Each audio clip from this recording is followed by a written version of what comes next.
বিসমিল্লাহির রহমানির রহিম। আজকের আলোচ্য বিষয় রাসূলুল্লাহ সাল্লাল্লাহু আলাইহি ওয়াসাল্লামের আকার আকৃতি। রাসূলুল্লাহ সাল্লাল্লাহু আলাইহি ওয়াসাল্লামের মাঝে যেমন উত্তম গুণাবলীর সর্বোচ্চ সমাবেশ ঘটেছিল, তেমনি তার দৈহিক সৌন্দর্যও ছিল অতুলনীয়। এই সৌন্দর্য যদিও আঁকা যায় না, তথাপি নবী প্রেমে মাতোয়ারা সাহাবায়ে কেরাম নিজ নিজ উপলব্ধি অনুযায়ী মনের মাধুরী মিশিয়ে আঁকার চেষ্টা করেছেন এবং তারা মাহবুব সাল্লাল্লাহু আলাইহি ওয়াসাল্লামের নৈতিক গুণ সুষমার সাথে সাথে দৈহিক সৌন্দর্যের মনোরম ছবিটাও পরবর্তী উম্মতের কাছে পৌঁছে দিয়েছেন। হুজুর সাল্লাল্লাহু আলাইহি ওয়াসাল্লামের চরিত্র মাধুরী উম্মতের জীবন পথের পাথেয়, আর দৈহিক সৌন্দর্যের অনুপম হুলিয়া মুবারক একজন প্রকৃত আশেকের দগ্ধ হৃদয়ের সান্ত্বনা। হযরত আলী রাদিয়াল্লাহু তাআলা আনহু রাসূলুল্লাহ সাল্লাল্লাহু আলাইহি ওয়াসাল্লামের দৈহিক গঠনাকৃতির বিবরণ এভাবে দিয়েছেন। তিনি বলেন, রাসূলুল্লাহ সাল্লাল্লাহু আলাইহি ওয়াসাল্লাম অধিক লম্বাও ছিলেন না, আবার একেবারে বেটেও ছিলেন না, বরং তিনি ছিলেন লোকদের মাঝে মধ্যম আকৃতির একজন। তার মাথার কেশ অত্যাধিক কোঁকড়ানো ছিল না, আবার একেবারে সোজাও ছিল না, বরং ঈষৎ কোঁকড়ানো ঢেউ খেলানো ছিল। তিনি অত্যাধিক চিকন ছিলেন না, আবার একেবারে মোটাও ছিলেন না, বরং তিনি ছিলেন সুঠাম দেহের অধিকারী। তার মুখের অবয়ব একেবারে গোলাকার ছিল না, তবে কিছুটা গোলাকার ছিল। তিনি ছিলেন সাদা লাল মিশ্রিত গৌরবর্ণের, চোখ জোড়া ছিল গাঢ় কালো, দীর্ঘ পলক বিশিষ্ট এবং জোড়ার হাড়গুলো ছিল মোটা। দুই কাঁধের মধ্যবর্তী স্থানও মোটা এবং মাংসল বিশিষ্ট ছিল। দেহে স্বাভাবিকের অতিরিক্ত লোম ছিল না, অর্থাৎ সাধারণত যে সব অঙ্গ প্রত্যঙ্গে লোম থাকে, যেমন বাহু, গোছা ইত্যাদি, এসব স্থান ছাড়া অন্য স্থানে তেমন কোনো লোম ছিল না। তবে বুক থেকে নাভি পর্যন্ত হালকা লোমের একটি রেখা ছিল।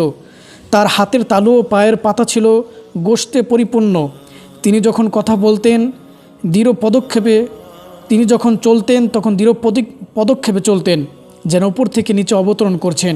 তিনি কারো দিকে তাকালে পুরা শরীর নিয়ে তাকাতেন, শুধু ঘাড় ফিরে কথা বলতেন না, কারণ এতে অন্যের প্রতি অবহেলার ভাব প্রকাশ পায়।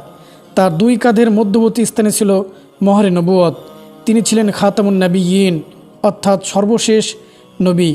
তিনি ছিলেন সবচেয়ে দরাজ দিল, স্বতঃস্ফূর্তদাতা, বাক্যালাপে সত্যবাদী, কোমল স্বভাবের অধিকারী, সবচেয়ে সম্মানিত বংশের।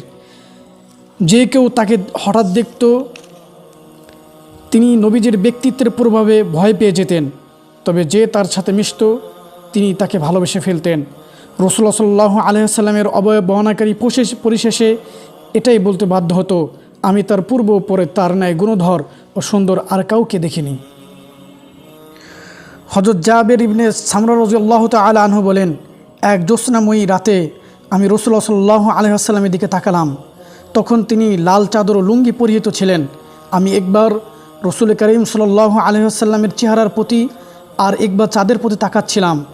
আমার কাছে রাসূলুল্লাহ সাল্লাল্লাহু আলাইহি ওয়াসাল্লামের চেহারাই চাঁদের তুলনায় অধিকতর সুন্দর ও উজ্জ্বল মনে হচ্ছিল। হযরত ইবনে আব্বাস রাদিয়াল্লাহু তাআলা আনহু বলেন, রাসূলুল্লাহ সাল্লাল্লাহু আলাইহি ওয়াসাল্লামের সামনে দুই দাঁতের মাঝে সামান্য ফাঁকা ছিল, একেবারে মিলিত ছিল না। তিনি যখন কথা বলতেন তখন মনে হতো তার সামনের দাঁতগুলোর মধ্য থেকে নূর বিচ্ছুরিত হচ্ছে। সুবহানাল্লাহ। রাসূলুল্লাহ সাল্লাল্লাহু আলাইহি ওয়াসাল্লাম ছিলেন খাতামুন নবিয়্যিন। তার মাধ্যমে নবুয়ত ও আধ্যাত্মিকতা, নৈতিকতা ও মনুষ্যত্বের পরিপূর্ণতা সাধিত হয়।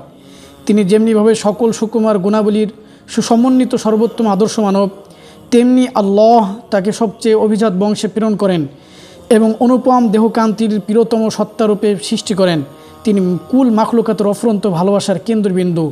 কবি কতই না সুন্দর বলেছেন, হুসনে ইউসুফ দামে আইসা ইয়াদে বাইদারি আচে খোবা হামা দারন তু তানহাদারি।